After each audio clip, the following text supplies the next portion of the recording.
So my name's Jo Cope and I've created a piece for the Venice Design Biennial 2021, which is called Walking on Water.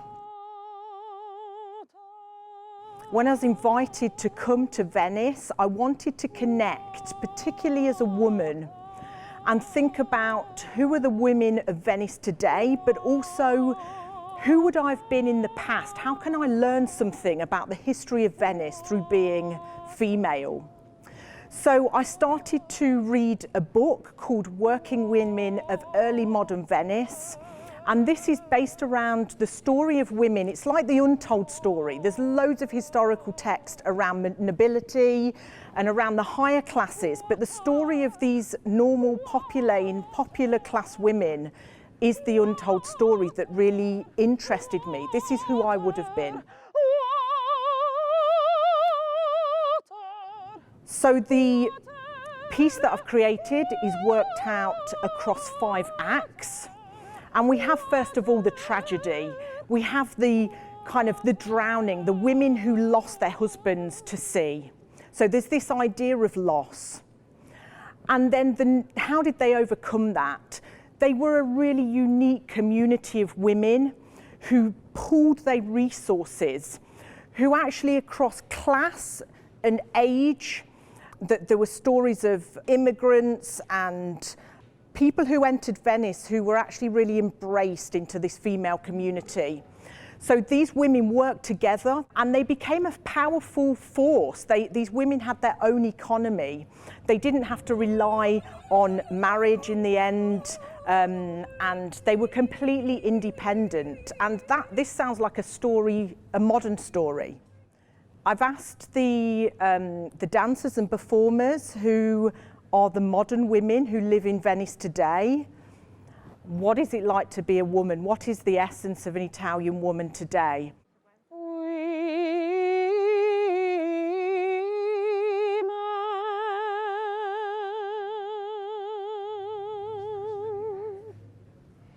My name is Giorgia, I'm 21 years old and I'm a performer. I think that working women of early modern Venice can teach many different things to us, the women of today.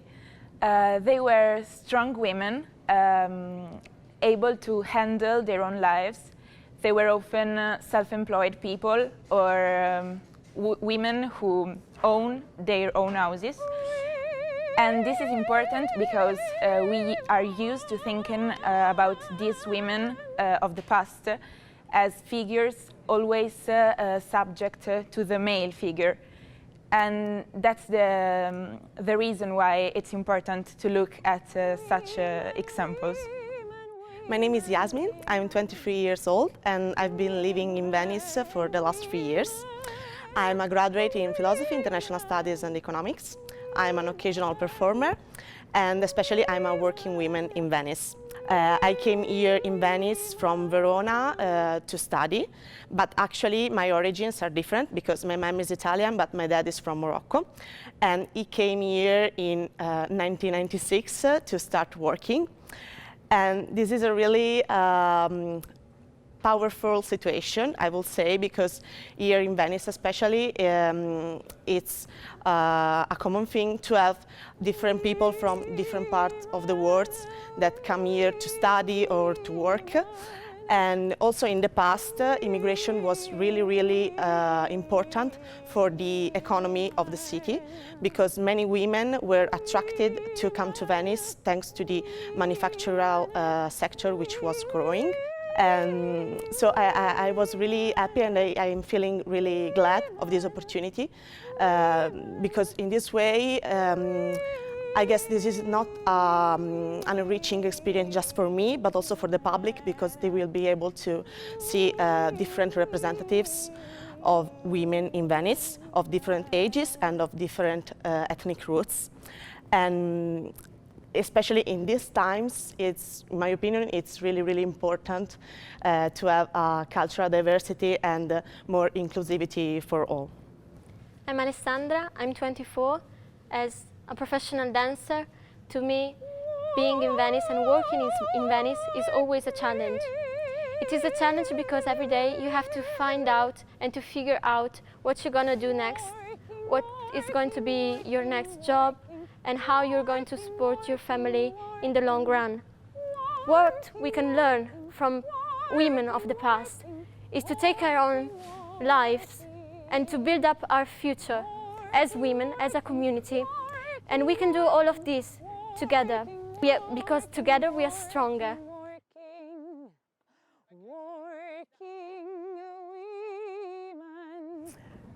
There's much symbolism in the piece. One of the key things to my practice is the use of red, and you will see red is throughout the entire performance.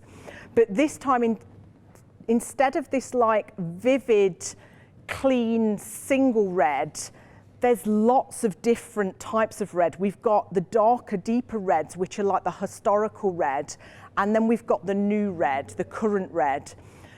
There's lots of other symbolism within the piece, which hopefully people will pick up on. There's religious connotations, and this certainly isn't a piece about religion. It's more about women forming their own religion. Hi, my name is Francesca Giubilei, and I'm the co-curator of the Venice Design Biennial. We worked mainly in the contemporary art field, but in 2016 we thought to launch this project who tried to combine and merge together different languages. The contemporary design, international contemporary design, and the city of Venice with its tradition and monumental places. I met Jo Cope in 2018 during another exhibition which was part of the second edition of our Venice Design Biennial. And I was immediately impressed by her character, her attitude, and of course her interesting research on conceptual fashion. So I decided to invite her this year for a solo project. She came out with this idea of combining her main interest, which is the history of shoes, and the shoe as a symbolic tool to speak about something else with the history of Venice. So Walking on Water is a project which combines the history of the Furlane, which are traditional Venetian shoes, with the contemporary role of Venetian women today. As somebody that deals with the feet, I'm talking about motion, movement and travel. And I've travelled from the UK to Venice, and in both COVID and Brexit times, it's relevant to think about how do we, our freedom of movement has gone, and how do I create a performance around these restrictions? So part of this performance is a performance in a box. Also, a key part of this is a collaboration with Peidaterre, who are the oldest slipper maker in Venice. So again, it's what's important. I make conceptual shoes, so I'm predominantly focused around the feet. So what is happening in Venice? What is the story of the shoe in Venice? And it's about this slipper, this wonderful, amazing slipper, which has a story that we're going to unfold. We've got an artisan that's going to be working during the performance to show the handcraft, and who is also going to be talking about this history. Mi chiamo Nina, lavoro da Peidaterre, che è ormai il negozio più storico che c'è a Venezia di Furlane, e qui in questo negozio è nata la mia avventura con le Furlane. Ho iniziato col venderle e mi sono appassionata sempre di più al lavoro che c'è dietro, all'arte del fatto a mano, del cucire queste scarpe. La storia di queste scarpe inizia molto tempo fa ed inizia in estrema povertà. Diciamo che sono le donne che hanno dato vita a questa scarpa perché appunto nella metà del Novecento in Friuli, una regione estremamente povera, e quindi le donne cucivano queste pantofole, diciamo che inizialmente erano delle pantofole da casa, con i vecchi vestiti, con i vecchi stracci, cercando di cucire molto fittamente, facendo dei punti molto fitti su queste suole che quindi venivano praticamente, rimanevano molto dure, molto solide ed ecco perché il velluto è poi il tessuto più tradizionale di queste scarpe, perché le signore avevano queste grandi gonne di velluto e usavano le vecchie gonne di velluto per fare queste scarpe. Da lì, nel tempo, hanno pensato di utilizzare le ruote delle biciclette per rendere le suole più resistenti e per poter uscire anche fuori, perché ovviamente con una suola di stracci era un po' difficile. E quindi appunto andando a vedere soprattutto queste artigiane in Friuli dove lavorano, ho imparato una piccola parte della loro arte che loro custodiscono molto gelosamente.